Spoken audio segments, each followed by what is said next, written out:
तो जब अभिमन्यु का जब मृत्यु हुआ युद्ध में, तो सारे पांडव इतने दुखी थे कि अभिमन्यु का दाह संस्कार करना उनके वश में नहीं था, इतने शोक संतप्त थे।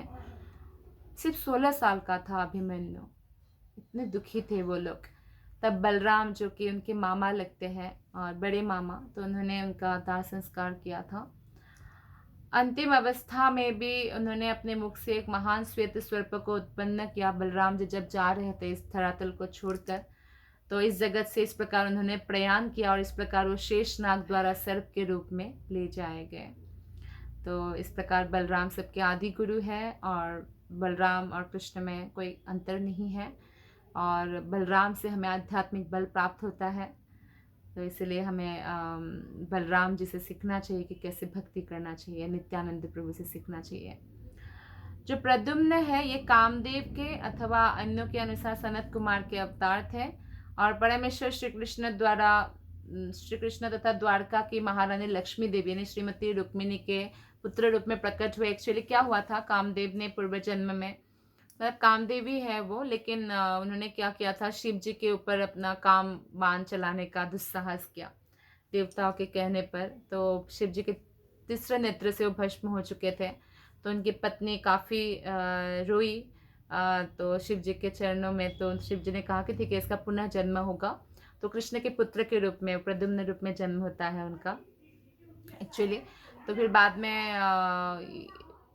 वे उनमें से जो है पुत्र, कृष्ण के पुत्र में से एक थे, और वे उनमें से भी एक थे जो अर्जुन को सुभद्रा से ब्याह के बाद बधाई देने गए थे। वे उन प्रधान सेनापतियों में से एक थे जिन्होंने स्वाल्ब से युद्ध किया था। उनका सारथी जब वो मूर्छित हो गया युद्ध करते करते, तो उनका सारथी उन्हें युद्ध भूमि से शिविर ले आया था, किंतु उन्होंने इस कार्य के लिए सारथी को कोसा कि मुझे युद्ध क्षेत्र से क्यों ले आए, भले ही मैं मूर्छित हो गया। तो योद्धा तो युद्ध क्षेत्र में मरना चाहते, ना कि भागना चाहते या छोड़ना चाहते हैं। तो फिर बाद में उन्होंने पुनः साल्ब से युद्ध किया और विजयी भी हुए थे। उन्होंने नारद जी से विभिन्न देवताओं के विषय में भी सुना था। वे भगवान श्री कृष्ण के 4 पूर्णांशों में तीसरे हैं। उन्होंने अपने पिता कृष्ण से ब्राह्मणों की महिमा के विषय में जिज्ञासा की थी, ब्राह्मण जो कि भगवान के भक्त होते हैं उनके बारे में। तो यदुवंशियों के बंधुघाती युद्ध में वे वृष्णियों के राजा भोज के हाथों मारे गए थे, क्योंकि यदुवंशियों को आपस में ही मरना था, भगवत धाम वापस जाना था, और फिर मृत्यु के बाद उन्हें मूल पद फिर से प्राप्त हो गया जो भगवत धाम में है। और सारुदेश ने जो है वो कृष्ण और रुक्मिणी देवी के एक और पुत्र थे। कृष्ण ने 16,108 रानियों को 16,108 रानियों को, हर रानियों को 10 पुत्र प्रदान किया था। तो उनमें से जैसे रुक्मिणी के एक तो प्रद्युम्न पुत्र थे और एक जैसे सारुदेश नामक पुत्र थे। ये भी द्रौपदी स्वयंवर में उपस्थित थे। ये अपने भाइयों तथा पिता की भांति महान योद्धा थे। कृष्ण के सारे पुत्र महान योद्धा थे, और उन्होंने विविनिधक से युद्ध करके उसे मार डाला, अर्थात बड़े बड़े वीर थे वो लोग, इसका मतलब ये है। सांब ये यदुकुल के महान शूरवीरों में से एक थे और जाम्बवती का पुत्र था वो। उन्होंने अर्जुन से धनुर्विद्या का युद्ध कौशल भी सीखा था सांब ने, और महाराज युधिष्ठिर की संसद के सदस्य भी बने थे। ये महाराज युधिष्ठिर के राष्ट्रीय यज्ञ में भी उपस्थित थे। जब प्रभास यज्ञ में सारे वृष्णि एकत्र थे, तो सात्यकी ने भगवान बलदेव के समक्ष इनके महिमाशाली गुणों का वर्णन किया। सांब बहुत महान भी थे। ये युधिष्ठिर द्वारा संपन्न करवाए गए अश्वमेध यज्ञ के समय अपने पिता श्री कृष्ण के साथ उस अश्वमेध यज्ञ में भी उपस्थित थे। इनके भाइयों ने इन्हें गर्भवती स्त्री के रूप में कुछ ऋषियों के समक्ष प्रस्तुत किया था कि तुम्हारे गर्भ में, तो सबको पूछते हैं कि इनके गर्भ में कौन सा बच्चा है, लड़का की लड़की। तो फिर ऋषि ने अभिशाप भी दिया था, सांब ही थे वो, कि इसमें जो भी लौह पिंड है ये तुम्हारे पूरे यदुवंश को नष्ट करेगा। तो दूसरे ही दिन प्रातःकाल सांब के से बृहद लोहा जो पिंड है वो उग्रसेन ने उचित कार्रवाई करने के लिए क्या किया, उसको खींच खींच कर समुद्र में फेंक दिया। और बाद में सचमुच ही पूर्व घोषित बंधुघाती युद्ध हुआ जिसमें सांब भी मारे गए। इस तरह भगवान श्री कृष्ण के ये पुत्र अपना अपना स्थान त्याग कर जो है भगवान आए हैं। जब पता चला विश्राम करना, बैठना, सब कुछ त्याग कर पूज्य पिता की ओर दौड़ पड़े। तो श्लोक नंबर 18। वारणेन्द्र पुरस्कृत्या ब्राह्मणे सुमङ्गलये शङ्खतुर्यनिनादेन ब्रह्मघोषेण चादृतः प्रत्युज्जग्मुरथिर्हस्तः प्रणयागात साध्वसः। वे फूल थामे हुए ब्राह्मणों समेत रथों पर भगवान की ओर तेजी से बढ़े, फूल हाथ में फूल लेकर कृष्ण के स्वागत के लिए। आजकल भी लोग बुके वगैरह गिफ्ट देते हैं, लेकिन भगवान को फूल गिफ्ट देना चाहिए, तो भगवान की सेवा में होना चाहिए। और किसी को अगर देना भी है फ्लावर, तो कृष्ण का प्रसादी फूल देना चाहिए। तो फिर उनके आगे आगे सौभाग्य के प्रतीक हाथी थे। हाथी बहुत ऑस्पिशियस माना जाता है। शंख तथा तुरही बज रहे थे और वैदिक स्तोत्र उच्चरित हो रहा था। इस प्रकार भगवान का स्नेह सिक्त अभिवादन किया गया। किसी महापुरुष के स्वागत की वैदिक विधि से सम्मान का वातावरण उत्पन्न होता है, जो आगंतुक के लिए स्नेह तथा सत्कार से पूर्ण होता है। तो जब भी हम स्वागत करें किसी का, उसमें स्नेह होना चाहिए, सत्कार होना चाहिए। भले ही हम कितना भी वस्तु दें, लेकिन अगर उसमें स्नेह नहीं है तो उस स्वागत का कोई मतलब नहीं है। तो कई बार व्यक्ति के पास कुछ भी नहीं होता है, लेकिन वो इतने स्माइल से, उनके वचनों से इतना सुंदर स्वागत करते हैं, तो वो भी बहुत सुंदर स्वागत है जिसमें प्रेम हो। तो ऐसे स्वागत का शुभ वातावरण उपयुक्त साज सामग्री पर निर्भर करता है। जैसे शंख, पुष्प, धूप सजे हुए हाथी थे और स्तोत्र पाठ कर रहे थे वैदिक साहित्य का जो यज्ञ ब्राह्मण थे। तो इस प्रकार जो है निष्ठापूर्वक स्वागत कर रहे थे कृष्ण का। श्लोक नंबर 19।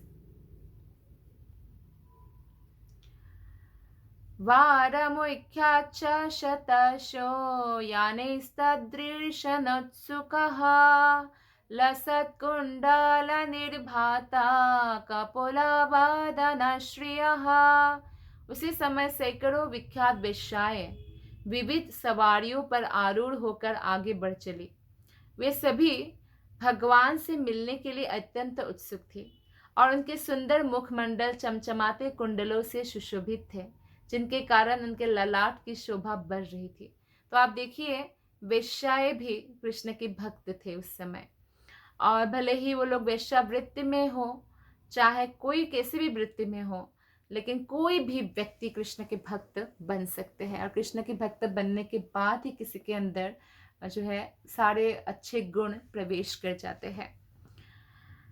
तो इसमें श्रील प्रभुपाद बताते हैं तात्पर्य में कि यदि वेश्याएं भगवत भक्त हो तो उनसे भी घृणा नहीं कर सकते, क्योंकि भगवत भक्त कृष्ण को अत्यंत प्रिय होते हैं। आज भी भारत के बड़े बड़े नगरों में ऐसी अनेक वेश्याएं हैं जो भगवान के प्रति निष्ठावान भक्त हैं।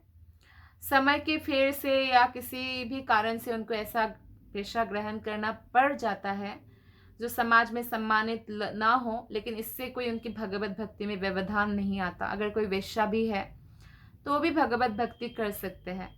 ऐसा नहीं है कि वो भक्ति नहीं कर सकता है, ऐसा नहीं है, कोई भी कर सकता है। पापी से पापी व्यक्ति भी कृष्ण भक्ति कर सकता है। तो फिर जो मजबूरी में कोई वेश्यावृत्ति को अपनाया, वो क्यों नहीं कर सकते। तो इसलिए जब कोई भी भगवत भक्त हो तो उनके प्रति हमेशा सम्मान की भावना होना चाहिए। भगवान की भक्ति समस्त परिस्थितियों में बेरोक टोक रहती है, भक्ति किसी पर डिपेंडेंट नहीं है। इस वर्णन से ज्ञात होता है कि आज से 5000 वर्ष पूर्व भी वेश्याएं रहती थी। इसका अर्थ यह है कि समाज में समुचित निर्वाह के लिए वेश्याएं भी समाज का एक आवश्यक अंग है। क्यों अंग है? जैसे सरकार शराब की दुकानें खोल देती है, इसका अर्थ ये नहीं है कि शराब पीने के लिए जो है वो नागरिकों को उत्साहित कर रहे हैं, लेकिन कई सारे ऐसे लोग हैं जो शराब के बिना नहीं जी सकते हैं, क्योंकि नितांत तमोगुणी लोग भी हैं। अगर रजोगुणी है, सतोगुणी है, तो तमोगुणी लोग भी हैं। तो आप देखिए, जब कोरोना में ये सब बंद हो गया था तो काफ़ी लोग बहुत परेशान हुए, है ना, जो लोग शराब वगैरह पीते हैं। तो सरकार का ये मतलब नहीं है कि मदिरा पान करने के लिए उनको उत्साहित कर रहे हैं। तो इस प्रकार जो है मध्य बल्कि निषेध करने से कई बार लोग जिसे बोलते हैं ना चुप चुपा के और ज़्यादा उसको बढ़ावा देते हैं। तो लेकिन हमेशा लिखा होता है, जैसे कोई सिगरेट भी पीते हैं, अवेलेबल है मार्केट में, उसमें लिखा भी है कि आपके लिए हानिकारक है। तो हमें अपना बुद्धि का उपयोग करना चाहिए। तो इसी प्रकार जो व्यक्ति जैसे बहुत सारे ऐसे व्यक्ति हैं जो घर में से छोड़कर घर में छोड़कर वो बाहर संतुष्ट होने जाते हैं, और अगर उनको वेश्याएँ जो पैसों के बदले जो है उनके साथ संभोग करती है, वेश्याएँ उपलब्ध नहीं होंगे मार्केट में, तो क्या करेंगे ऐसे लोग जो निम्न चरित्र के हैं, तो क्या करेंगे जो दूसरे घरों की भोली-भाली स्त्रियाँ हैं और उनको जो है नष्ट करेंगे, उनको फुसलाएँगे या कोई ऐसा उपाय ढूँढेंगे ताकि उनके साथ अवैध यौन संबंध बनाएँ, तो उनको नष्ट करेंगे, उनको वेश्यावृत्ति के लिए प्रेरित करेंगे। तो इसलिए प्रभुपाद कहते हैं कि अगर वेश्या तो ऐसे निम्न लोग क्या करते हैं, दूसरों को वेश्यावृत्ति के लिए प्रेरित करेंगे। तो ये अच्छा हो कि वेश्याएँ बाज़ारों में उपलब्ध हो, जिससे समाज की पवित्रता कायम रहे। कम से कम वो लोग दूसरे घर की स्त्रियों का ज़बरदस्ती या बलात्कार करना या उनको वेश्यावृत्ति अपनाने के लिए प्रेरित करना, या वेश्यावृत्ति अपनाने का मतलब उनको चरित्रहीन बनाने की कोशिश करना, तो ये सब नहीं होगा।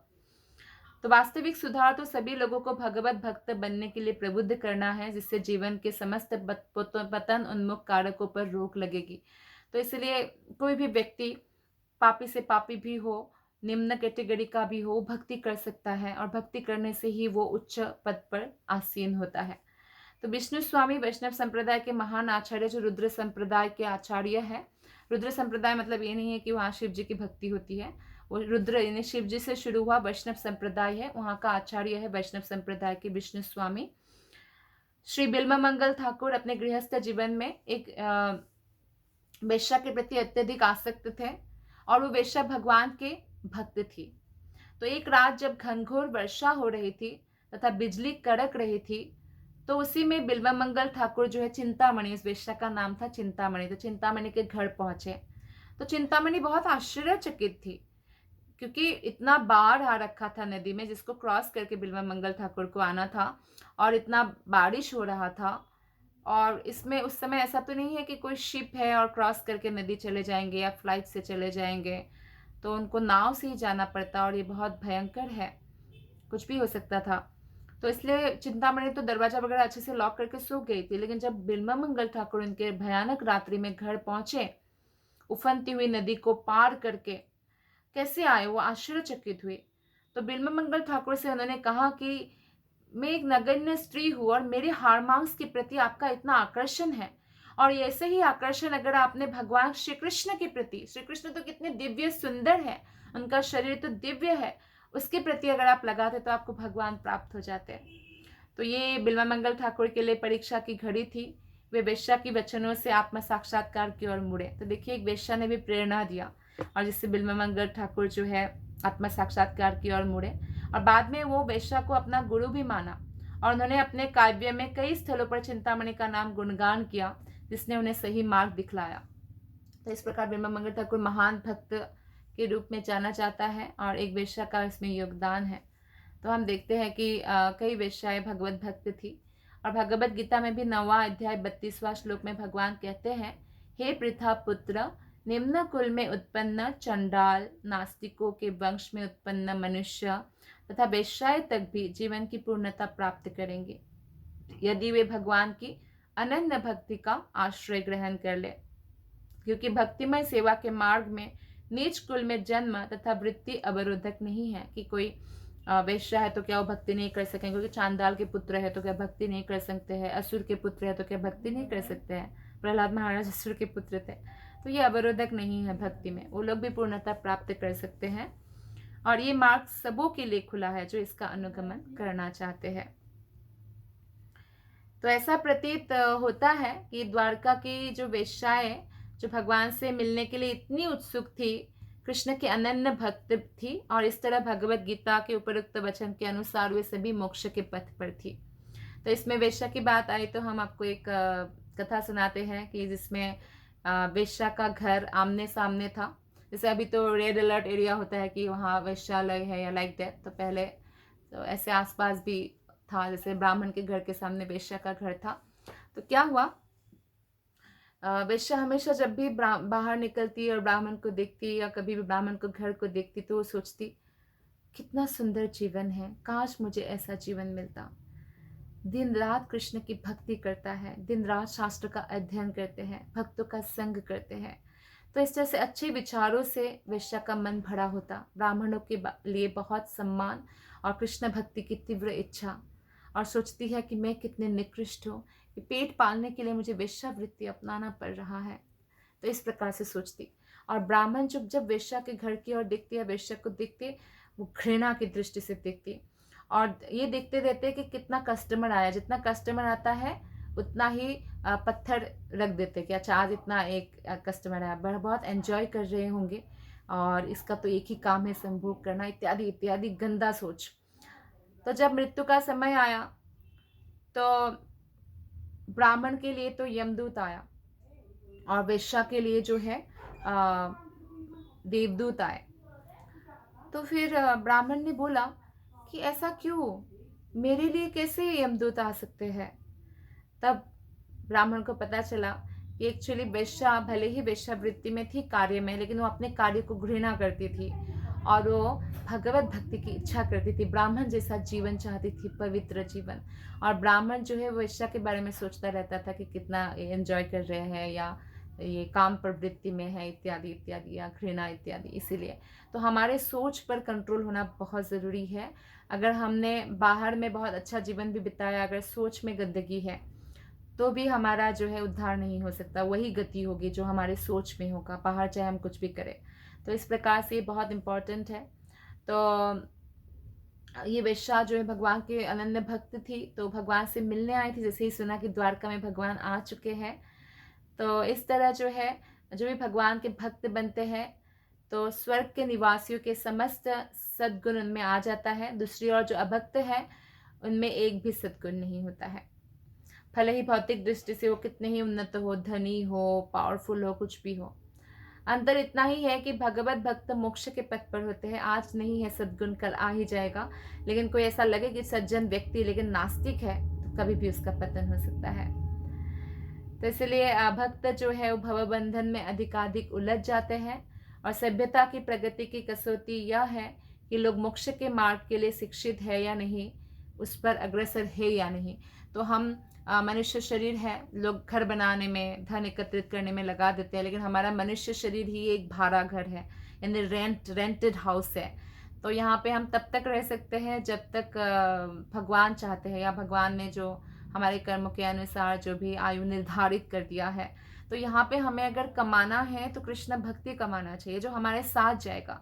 बल बल बल एकत्रित करना है, पावर एकत्रित करना है, तो आध्यात्मिक पावर, आध्यात्मिक बल बलराम से एकत्रित करना चाहिए, तब हमारा कल्याण होगा। तो इस प्रकार हम जो है भगवत भक्ति की ओर अग्रसर होंगे, तो इस प्रकार हमारा जीवन सफल हो सकता है। धन्यवाद। हरे कृष्णा।